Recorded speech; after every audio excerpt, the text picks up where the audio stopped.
I'm going to introduce the guys in the band. Young the Giant. We have Payam, and come on out, guys. Eric, Samir, Francois, Jacob. Don't ask me to pronounce all the last names properly. I'm not great at that. Yeah.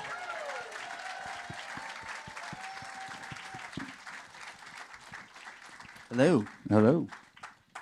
Hey, guys. Hi, everyone. It's great to have you guys here, and thanks for having us here tonight. I don't often see guys. We haven't really seen each other for like the last 6 or 7 months since we completed this record, but we're not usually on a stage in front of an audience, so that's not my usual MO there. But so let me ask you first. Let's talk a little bit about this. Last year has been a lot of change for you guys. You got new management, new label, new record, kind of a whole sort of new outlook on stuff. Tell us a little bit about how that kind of got started and sort of the impetus for all that. And, yeah, I mean, we've been a band for almost 20 years, which is kind of crazy, being a band called Young the Giant. Yeah, and with that, you know, we did our 6th record with Brendan, which is feeling amazing. By the way, give it up for Brendan. Yeah, give it up for Brendan. Start that, yeah. But our last record, American Bollywood, which was an incredible experience for us, diving into Samir's background as an Indian American, and just the whole process was actually kind of through COVID. And so I think for us, and like I feel like a lot of people coming out of COVID, there was a little bit of a rebirth or a little bit of a desire to get back into the room all together. And that kind of sparked Victory Garden, the new record, and we ended up actually getting out of town. We all, for the most part, live in Southern California, Los Angeles, friends in Orange County, and we decided to get out, do some writing retreats. We went out to Joshua Tree twice. We went out to Idlewild twice, just far enough to kind of be able to zoom in and reconnect as friends, and we just had an incredible time making this record, writing this record, and then when it came time to figure out who we wanted to help produce the record, Brendan really came to mind with all the amazing work he's done in capturing that energy of a group of people in a room together. I remember we were kind of, our intention for the record was to try and still have some grit there, we were always chasing how we felt and sounded when we were performing live. And that's kind of the forever chase as a musician, to find the right producer. And so we'd kind of gone around town interviewing different producers, and everyone was great. But when we met with Brendan, he's like, yeah, let's do it live mostly. Let's do it in 3 weeks. We do it here. We're like, yeah, this is exactly what we need. And so we're very thankful to Brendan to realizing the vision. all right, well, I appreciate that.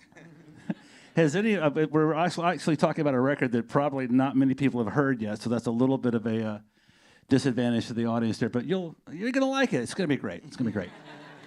I know that I want to step back a little bit to the Bollywood record you guys did, and tell us a little bit about how that came about. I know you told a little bit about that, but you've had a lot of successful records. I became first aware of you, as most people, with Cough Syrup and the first record and everything. And actually, I think the first time I heard you guys might have been a commercial, a TV commercial. It was like everywhere. And I went, "Who is that?" And I was super excited about it. And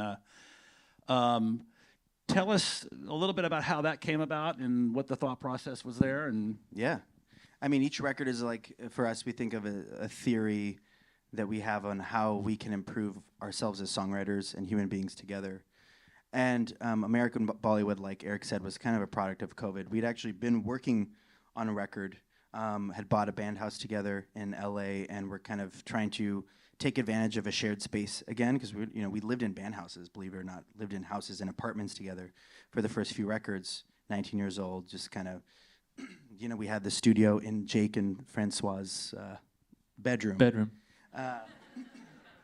And we were kind of yearning for that again. American Bollywood was such a kind of a cerebral experience. We'd learned so much as musicians and also trying to get our chops up as producers. From the first record, which we did with Joe Ciccarelli, we did kind of mostly live. And then we kind of started approaching this further and further thing where we were getting it to use more modern recording techniques and getting in the box, sending things to each other, and that was exacerbated with COVID.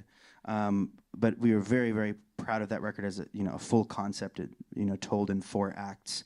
And like I said, we had worked on a record, we scrapped it, and we were like, American Bollywood was starting to form, and so we kind of rode that wave. And I'm happy these guys were a part of that. It took us, like 3 years to make that album. And once we were done with that record, it felt like we'd had a sigh of relief, that there's a lot of stuff that I wanted to get off my chest. And this record was really about reconnecting with the joy again of just being in a room together and really sensing that live, like, emotional feeling. And, Brendan had done The Rising by Springsteen, and we were like so enamored by the way he was able to capture that, like, that thing that you can't really pin down. So, yeah. All right. It's interesting to me that I've over the years I've worked with people in every individual solo artists, obviously their own leaders, and pretty much every band or group of artists I've worked with has sort of a leader. And you guys, to me, have a very clear leader at all times. It's just that leader changes all the time. And I find that very unique, incredibly unique. And I've worked with not very many, but a few artists here and there who are like total democracies, and that's a little bit of a mess. That doesn't really work. You just can't vote on everyone's emotions. I mean, you can, but I have noticed that at different times, Jacob's running the show for a moment, or Francois, Payam has his thing that he does where he's very musical and kind of handles all of the musical organization stuff, and then the moments there he's just running everything. And same with all of you guys. Has that always been that way with you guys, or is that something where I think no, okay. but I didn't think so. But what I think it's something that I've been thinking about, and we've been seeing as this process has evolved as producers, is that there's this level of trust as musicians, as performers, as friends, as we have to trust each other, and we trust each other on stage. And I think over the time, we trust ourselves in business. There's a lot of things being in a band.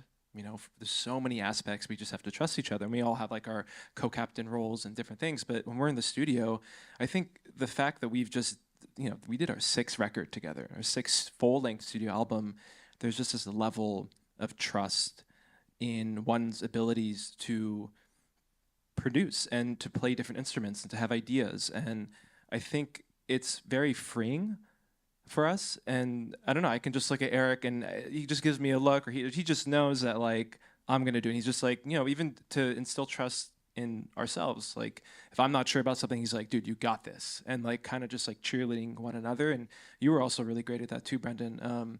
So yeah, I think it wasn't always like that, but it's gotten easier and easier and easier. We did it the other way, where it was a full democracy and it was awful and it took forever. And I'm very happy that you didn't have to experience that, because some other producers did. That would have been a drag.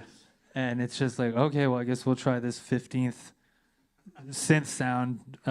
It sounds the same as the first synth sound. And so we recognize that that wasn't necessarily the best use of our time. And from, like any relationship that lasts over a decade, you can sort of feel the energy that people are giving off. And if someone feels really strongly about taking the helm on a particular part of a song, then you just kind of give them the runway and support them. And we just found that if only for the reason that it actually works, that's why we kind of continue to try to reinforce that. It's also, you mentioned, Samir, we worked fairly quickly, and we did, when it all said and done, and probably, a month and a half, maybe 2 months when it's all said and done and stuff. But that doesn't happen if you don't have, like, great players and really good singer, fucking great singer. So that's one of the things, honestly, for me, one of the things that attracted me to your band a lot was, and it's just the way it is that great ideas, everybody's great at their job, great singer. That makes life so much, just easier from my perspective. And so, I think that I don't think we would have been able to do that. Some artists, this takes longer. In this situation, you guys seem to be hitting a groove, and it did happen fairly quickly. I would like to credit your confidence, honestly. you said something Go at ahead, the start please. of the track, and yeah, this is just a powwow. But Brandon was like, as long as I'm making 95% of the correct decisions, it's still an A. And I like really tried to embody that. I was like, okay, I gotta just trust that. Like sometimes I'm not gonna always get the right answer, but like if I know that we're all batting with a 95% average, like that's pretty fucking good. Like, Yeah, I think it might have not quite been 95%. these were your words. Some But one thing that I'm I bragging also a little like bit. through this experience is that Brandon was one of the first producers that I'd walk into the studio early in the morning. Like the guitars usually show up early. There's a lot of stuff that we have to figure out, and Brandon would be playing an arrangement of the song we were writing that day most of the time. And I think that was also something that I experienced being in the studio with you, is that like you were embodying the music too, and that gave all of us a lot of confidence that you were actually like understanding that, you know, the top line melody, the accompaniment, like what's gonna like actually play. And you know, with that drifty and focus, like it was a lot easier for us, I think, to just like kind of get it to the finish line. it's really nice when the producer can play, and you're an amazing player as well, and you just pick up, you know, play on the piano or pick up a guitar and be like, how about this? And we're like, yeah, dude, that's great. And you know, you mentioned we worked really fast, and we really did work really fast. And you were saying all in all it was about a month and a half, 2 months, but really the first 3 weeks, it was, you know, Monday through Friday, 3 weeks of that. So it was like 15 days. We recorded 15 songs, 1 song per day, 8 to 10 hours per day. At the end of those days, and we were tracking full instrumental, and Samir would do a scratch track, and that scratch track was pretty much like almost as good as like the final take, and you wouldn't be able to tell. That's the quality of, you know, vocalists at Samir is.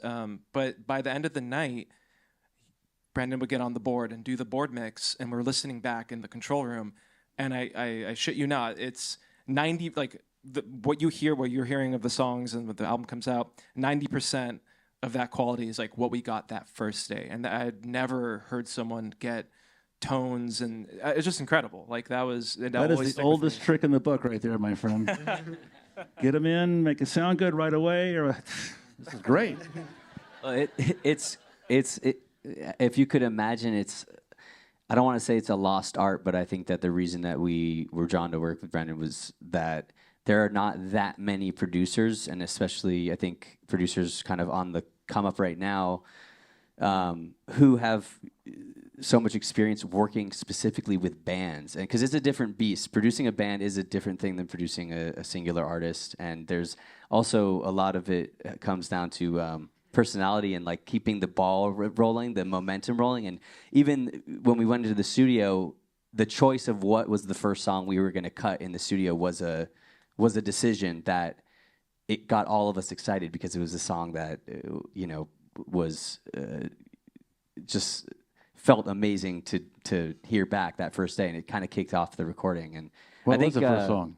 I think it was Evergreen. Yeah, which was the last song we had written in Joshua Tree weeks prior. It was actually about, was it a year ago about now that we wrote it? We just last passed it spring. actually. Yeah, it was the first day of spring last year. Let's drift back a little bit there. You guys, again, one of the things I've noticed about you guys, and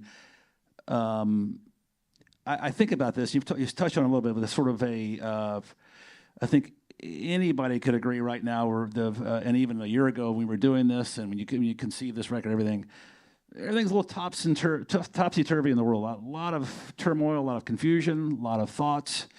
And what you're doing, this record, to me, and even as you explained it to me when we first met, and when you first sent me the demos, your thought was, listen, we want this to be like where we're lifting it up here. We want to lift what we're doing up, and hopefully people will be lifted by it. Is that just something you guys just do naturally, or was that more of a concerted effort here, or how? I think it was time for us to kind of own what we were really good at. And if you look at the genesis of our band and listen to the first record, there's so much youthful like naivety and just like wonder and lust, and all these things are very true to the human experience. And this record was really wanting to tap back into that. And it's not that we haven't lost it, but you know, we've been touring for 20 years and we've experienced a lot of life. And as you say, you open up your phone and it's awful a lot of the time. But we realized like the concept of Victory Garden, Pym actually brought up on one of the writing retreats. We were out in Joshua Tree and we were just catching up about life. You know, like we're all having kids, like people get married. There's all these like things moving. And we were, you know, one thing that comes up a lot is like this is crazy, like what we're all like viewing and experiencing and processing at the same time. And, you know, it's an onslaught. There's no other time in history that we're all being exposed to so much information and need to have an opinion about everything and need to say the right thing all the time. And that's a lot. And what we wanted to focus on as a band for this record is like really tending to our garden and like our community. And I'm so proud of our band. Like when we meet people, VIP, like situations, radio stations, like our fans are generally just like so happy to be there. And we have realized that Young the Giant really represents like a community to a lot of people, of people that are like thinking people who care, who have like open arms for like all creeds and walks of life. And we wanted to really focus on that. You know, we have touched upon things, Home of the Strange, you can look at it, and you know, we're talking about immigration, but Victory Garden really is about inclusiveness and like just like cathartic, you know, songwriting experiences for us as brothers, and we hope that translates to our fans. So like, yeah, it was very intentional. We like realized that we wanted to like, you know, wave our flag of just like community and love and, you know, kind of sow seeds of just like goodwill more than trying to be divisive in such a divisive time. I think subconsciously too. Yeah. Jacob. During COVID, American Bollywood wasn't the only thing that we produced. We all made a lot of babies. And like There are almost 7 of us. 7 there's babies 7 now. kids now. We have we can get and build a Young the Giant sports teams. But I think that we knew that there would be some of the subject matter and emotional matter would be about becoming parents and seeing the world through their eyes. But like for me, I was kind of worried because frankly, like I think albums about being parents are really boring and just like preachy and stuff. So it ended up, I think we kind of tried to change the focus to being like, okay, why don't we write an album that we want to share with those kids and those emotions and those, how do you get through these tough times and sort of leave a message for them without being like all sappy and it's like, I see the world through your eyes, even though we all just said that. That's not a lyric on the record. So, it's always been part of our DNA to try to find positivity amidst negativity, but I think it was even more crystallized because, of the very real thing of like waking up with kids in your house.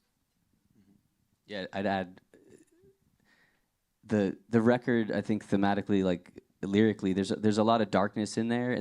There's a lot of hope, and I think that the more we do this, I think the more we realize sometimes the music that we make is what we need as like a collective and as individuals too. We'll be talking to each other about the struggles we'll be going through with what you're talking about, the turmoil in the world. And so I think for this particular record, it was really like with all the other guys minus myself having young children, just like wanting to break through the muck of like adulthood and all the shit we're being bombarded with technology and AI and the world, just politics and everything we all know in this room. And I think we were just like, as a collective, wanting to, rather than say, hey, fuck all this and add more vitriol, add more anger, we wanted to add hope because we felt like we needed that for ourselves and still do. It wasn't like, okay, we wrote this record and we're good. Like, Young the Giant's good.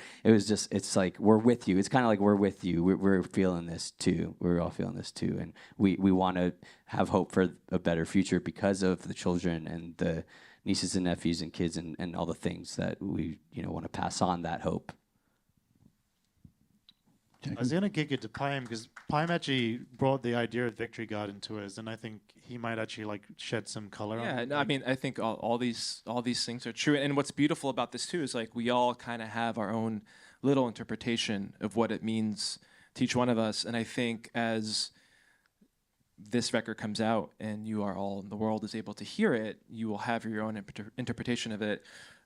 It was last year on our last writing retreat in Joshua Tree. And it was the eve of the first day of that retreat where we all got together in the house, and Fran had shared with us that he was having his second child, and we're kind of just like reconnecting before we went into the studio the next day. We're all hanging out. We're like in the jacuzzi looking up at the stars. I was like, So my grandfather was many things, but he was a poet, and he wrote these beautiful poems in Persian and Farsi, and he would always say these poems at all these family gatherings, and it's prose, so it's very difficult for me to understand. Since I was born here, I'm not super fluent, and I realized that he had published a book of poetry, and the name of the translation was Blossoms in a Strange Land. And that came to me, and I was thinking about this, and I was like, wow, I'm looking at all these Joshua trees, I'm like, and it was like kind of the first day of spring coming up, which is also Persian New Year, and I was just like, wow, this is crazy. And I was thinking about Victory Garden, about these, these community gardens that during the wartime, there were like these community gardens that to help the relief, and neighborhoods would get together and plant. I think it was like 40% of the food grown in America during that time during World War II. And I was telling this to the guys. I was like, this is a really interesting idea. And for me, the Victory Garden was really like my child, my daughter, and all of our kids, and tending to that garden was like raising them. And you go through this garden, you have seasons, you have the winter, you have spring, you have rebirth. So it really is, it's that full spectrum. Like some of our songs, like Different Kind of Love, which we'll play and we've released already, that song is about a harder type of love, a type of love that you have to work for, a type of love that isn't like the puppy love, it's not the butterflies, it's like the love after, some of us have been together with our wives now 20 years, right? We met our wives in high school. So it's the love you have to work for, right? And it's both sides. It's seeing the hope through the darkness. It's the flower blooming through concrete, right? That's what it is. So that's what it is to me. Yeah. All right. It's fascinating for me to hear, because when I heard all these demos and we first started talking, you guys talked a little bit about that, but I'm sure I was going, okay, that's fine. We guys got to keep moving. But I would hear demos and I go, okay, that sounds great. Let's go move the chorus up here. Let's put this up. This song sounds kind of like My Body. Let's make sure that sounds great. People like that. They'll like this. So I'm glad to know, I knew that that's why, I know a lot of this was part of what your thought process is, but that is very unique to you guys. This is your thing, and I'm glad that everyone can hear what that's about. You mentioned a little bit about knowing each other since high school. Was there any inkling of you guys being together, getting together back in those days, that like 20 years from now we're going to be in a band and we're going to be touring and we'll have kids around the same time? Any of that? It's pretty nuts. I mean, I think the proposition of being an artist and just assuming things are going to happen, you have to be insane to believe that that's realistically 100%. True. And I think you talk to any musician, that's how it is. The odds are stacked against you. But you have some sort of hope. You believe in yourself. You might not have any experience, but you have a feeling that things are going to work out. And I think in those early days, everything felt like it was within reach, but we didn't know what exactly that meant. We just knew that there was something special happening. I don't think during the time that we've been around as a band, which is, I was thinking about this the other day, it's kind of insane. We love the Beatles, obviously many people do, and some people, if you don't like the Beatles, don't have to say anything, that's fine. Just don't say anything. We've been a band together, Young the Giant, longer than the Beatles were a band together, which is insane to think about. Wait, we booed the Beatles? Like twice as long. They were together for 10 years, nine and a half years pretty much. And that takes a lot of compromise and work, and we've grown up together as human beings, and it's kind of a testament to how humans can work together. If anything, being a band is a representation of this world, and to think, that all of our families come from different places around the world. That just one generation later, we're all like making music together and building something beautiful together. That's kind of a testament to society as a whole, I just want to note that Samir has compared himself to the Beatles tonight. Just want to make sure we're all aware of that. He's compared themselves to Jesus there, right? You kind of teed that up for me, so I apologize. So let's talk just a little bit since we all got together last, and it really is phenomenal to see you guys again, because I haven't seen you in like the last 7 months or so. It's crazy, you make a record and then we're all in the same submarine for like for like 6 or 8 weeks, whatever, and then poof, you're gone. But you've done a lot of touring and you did some stadium shows and that kind of stuff. How was that experience? And We had an incredible summer after with you. You gave us, there was a lot of wind in our sails. We knew we had a badass record, but we couldn't put it out for a year, essentially. So we went into last summer, we played some stadium shows, played Fenway Park, which was amazing, Citi Field in New York. We went on the In the Open tour, which is something that we'd been kind of nurturing and incubating for a long time, which, if you don't know, we have an online series where we take the songs from the record and play them stripped back acoustically. We've been wanting to tour like that for a long time, and new management helped us do that, and went and played some beautiful theaters around the country. We finished at Red Rocks. Yeah, it's a dream. Yeah, we've been very fortunate, and then Luke came along, and we've all been busy doing other things, trying to figure out how to be humans that are not on the road sometimes. And yeah, we're just excited to really gear up for this next record cycle. This summer tour is like a month away, which is a little nerve-wracking, but it is what it is. Yeah, and I have to say, like, I feel like artists will probably always think, like, oh, this next record is my best record. That might be a very common feeling, but I, like, really definitively feel like Pime from Young the Giant this says next this is record, definitively the no, next. I'm Definitive not word biased. all I think- time. I think also the Beatles. point I'm trying to make too is like Beatles. when we put this record, and it's funny because like for us, we've been talking about this record that's been out. For us, like this record has, in a way, has been done for like 9 months or 7 months ish, right? Like because but it feels so exciting that we're just on the cusp of this release. It feels like all this momentum is building, and we'll see how it goes. But I think we're just really excited to put it out there and to tour on it. We have a headline tour, amphitheaters and arenas. We're doing like 40, 50 markets in the U.S. and then maybe go to Europe, maybe go to Oceania. Is that what it's called? I don't know. Australia? Yeah, well, it's like the region is Say Oceania. I don't know, man. Whatever. What? Pime is smart. It's okay. I'm not. Words. You got to explain it to me. Start over. I remember I had a conversation with you because we had to come back and do something after you'd been, I feel like, or I talked to you on the phone, and I think I asked you, how was it feeling out there on the big stage? You guys did the shows opening for Lumineers and stuff at the big stadium and stuff, and your response was like, yeah, it's pretty good. I was like, kind of ready for that. That's good. So I'm excited to hear that. You guys do have the kind of music that it's very intimate music. It's something you can kind of get right next to. Also, there is a nod to the back row here and there, and I think that's something that's you guys just do inherently, and that's, again, my experience with you guys.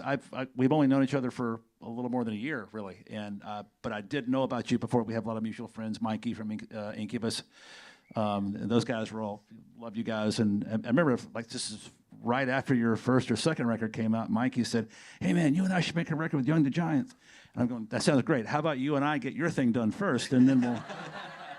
Which they weren't. Yeah. We were living with him then. Yeah, we we're lived living in with his Mikey. I think you house in mentioned that, Malibu Yeah, while we didn't have a place. yeah. And I remember Mike, we were like walking together. He's like, yeah, like he was like trying to pitch us to like produce the record. We didn't fully realize that Yeah. it would have been a record produced by my buddy by Brendan. Well, see, And we're like, part okay, of it cool, was yeah, I love whatever. Mikey, but I was like, Mike, it's hard enough to get you in the room for your own record. An alternate universe, Mind Over Matter, would have been produced by you. Well, I'm glad we waited. Yeah, no, Yeah, I'm it was glad, the right I'm time. glad it all worked out that way. But it's just such a joy working with you guys, and it's truly like every day.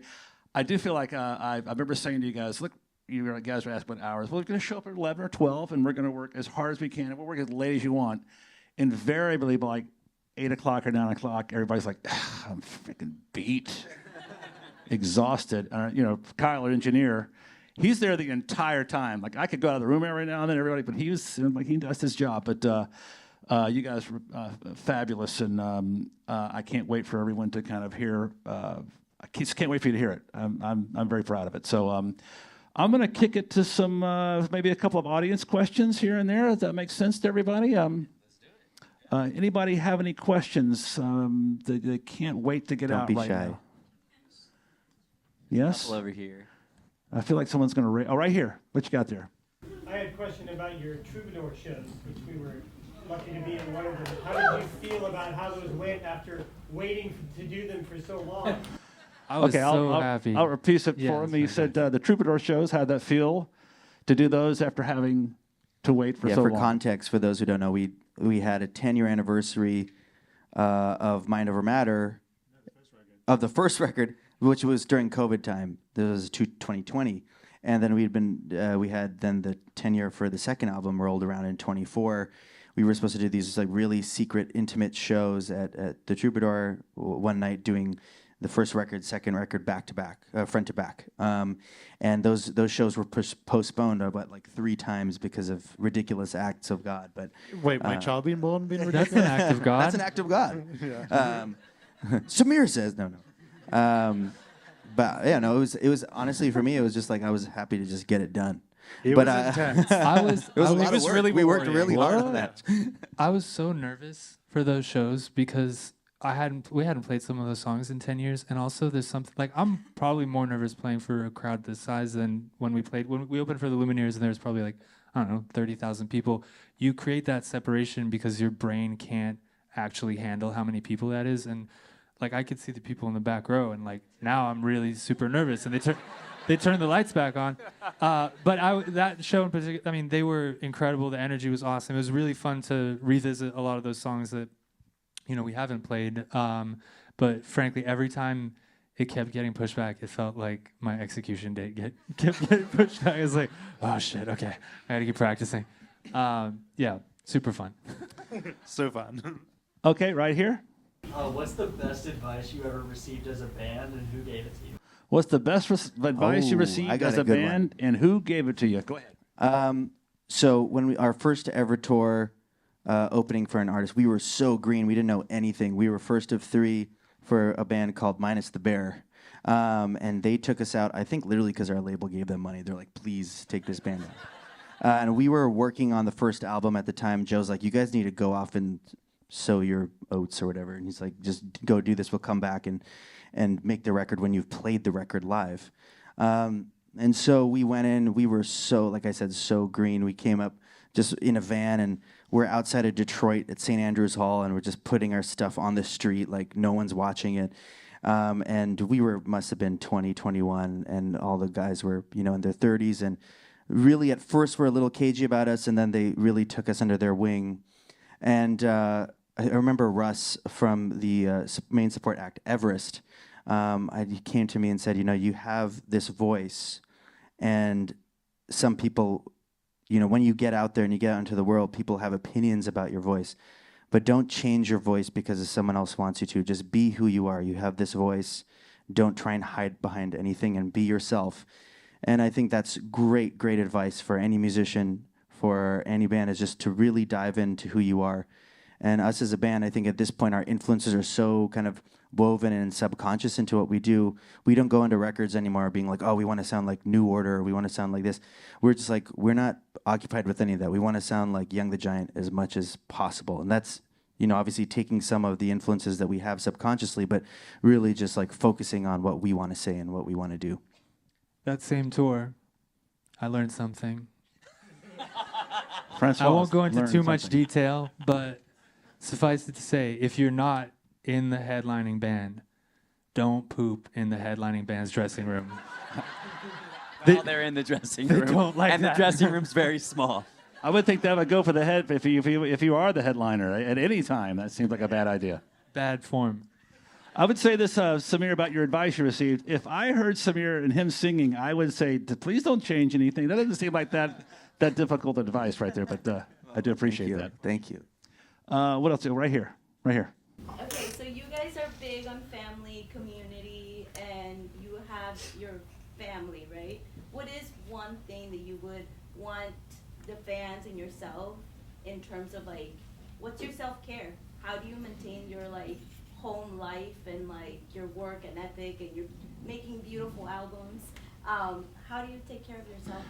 Okay, the question is, with big on a family, you guys are all family men for the most part, and how do you self-care? How do you take care of yourself? How do you take care of that? I think for myself, that is how I take care of myself. If I can eat well and like cook at home when I'm home and work out and exercise, that helps make me feel more mentally regulated, so that I can show up for my wife and for my daughter and for the band and the community. And so that's what, for me, I don't know. I mean, we all do different things, like Jake surfs and yoga and all this stuff. I mean, I think there's a lot of musicians out there who function from a place of deep trauma. And most musicians, especially the most successful, will tell you that.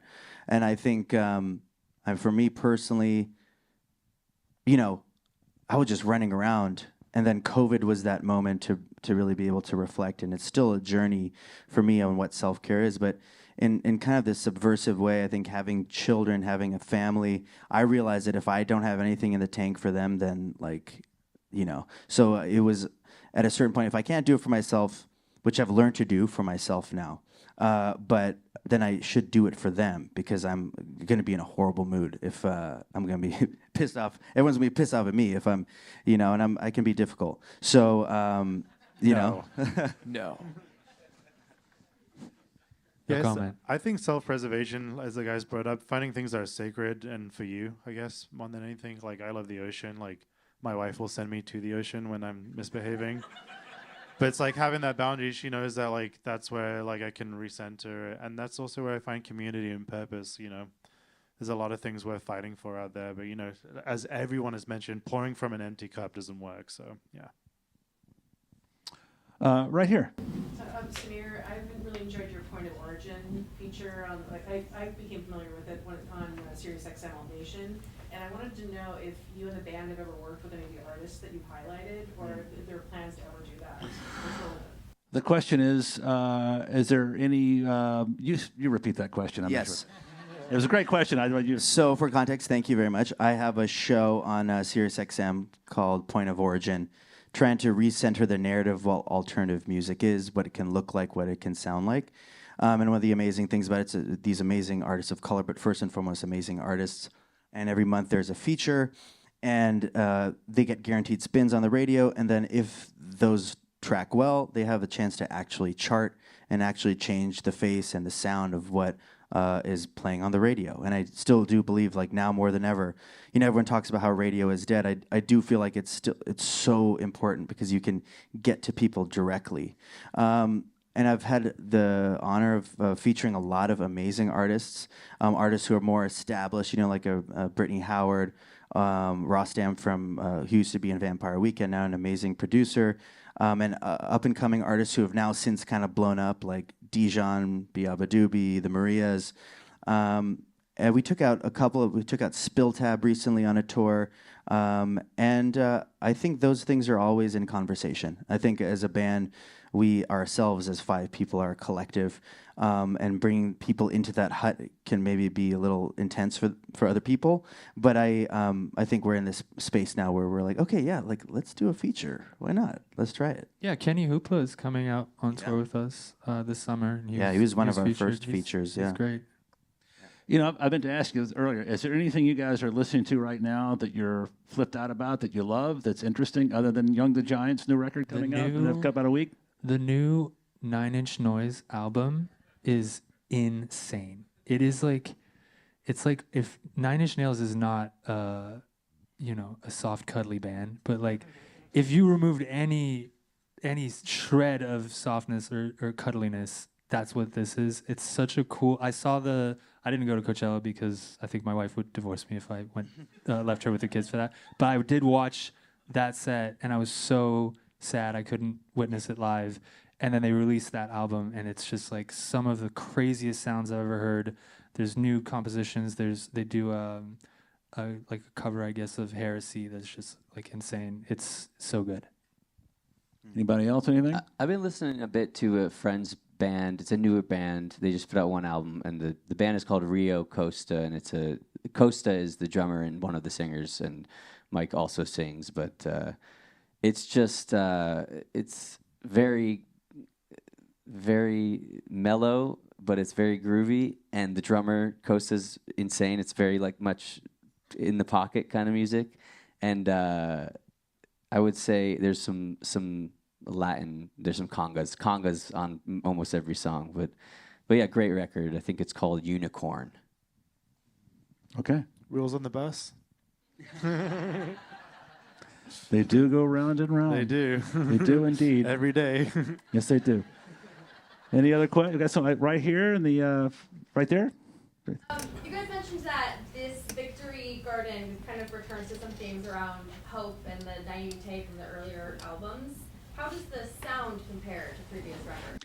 How does the superior sound of this album compare to the other records you've done? Oh, I think far that's the superior. question. Am I correct? Go ahead. Samir. Yeah, I think the approach, we have in life, a great mentor of mine, had once said that, you start in the beginning where you have so much confidence in what you're doing, but no experience. And then as you go in your career, your experience goes up and your confidence kind of starts to waver because you're like, oh, there's so many amazing musicians. Their process is so different than mine. They're so amazing. Where do I fit in? And then if you're lucky enough to keep going, you find this bridge where they both kind of connect. And I feel like this record is that for us, I think, at least personally, and that we've taken a lot of the stuff that we've learned along the way, songwriting, production, and learning even more with Brendan, with just intrinsic and natural songwriting approach, like an intuitive songwriting, where we're not trying to stop the ball from rolling. We're just like, okay, let's go there, and the instrumentation is the thing that most immediately serves the song. And in that way, I guess in some ways it's similar to the way one approaches a first project, because you're just doing it on instinct, but now it's more intentional.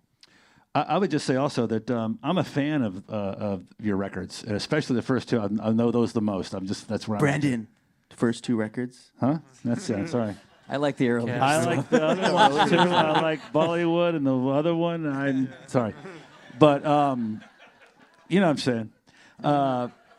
But I will say that going into this, even though I don't think any of us, and that may just be a function of the company you keep here. We didn't talk about what's this going to sound like. I don't know. Just let's go do it. Let's start, and wherever we arrive, if we're all happy with it, that's what we're doing, and trust that. So I think what you hear here with this new record is really what you guys sound like right now, and that is kind of what you want. And I think again, the songwriting is as good as you've ever done. So I think thank you. I think hopefully people will appreciate that. And there is some intention. You want to remind people, listen, these other records you like, it's the same people. We're doing it's the same, not completely miles away, but it's a new thing. So, okay, what else we got here? Right here. I just want to thank you guys. It's not a question, it's a statement.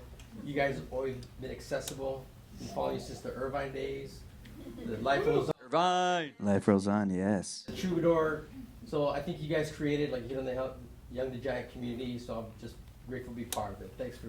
Thank you for being here. Man. Thank you Message so of much. gratitude right there. Thank you, sir.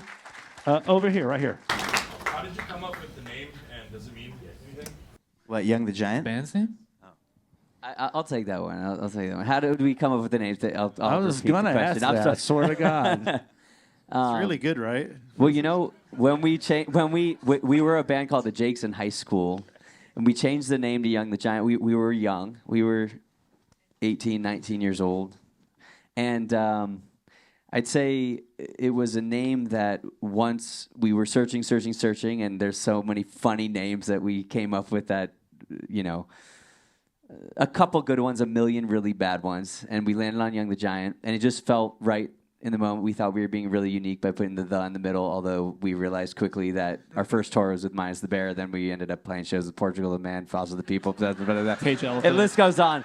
But so we were part of that blank the blank we're called. And Blank just for the blank record, none of us ever talked about it before we just showed up at the same festival and we're exactly. like, oh, we all have appeared. the same. We all appeared one day. Something was in the It's like it's a simulation. But we, the longer.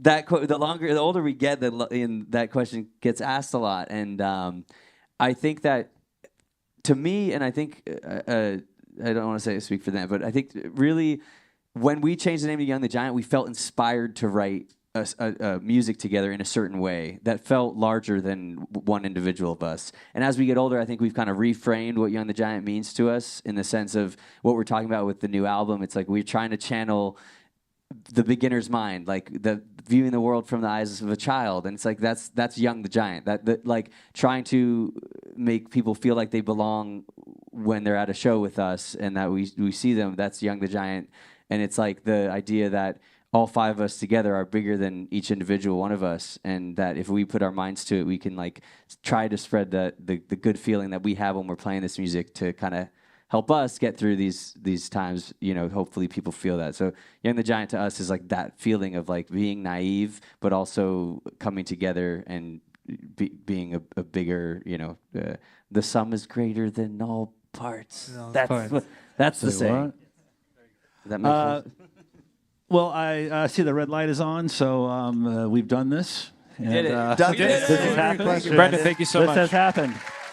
I want to thank you guys again for, and I want to thank everyone for being here. These guys are going to come out and play a few songs for you, and it's what they do.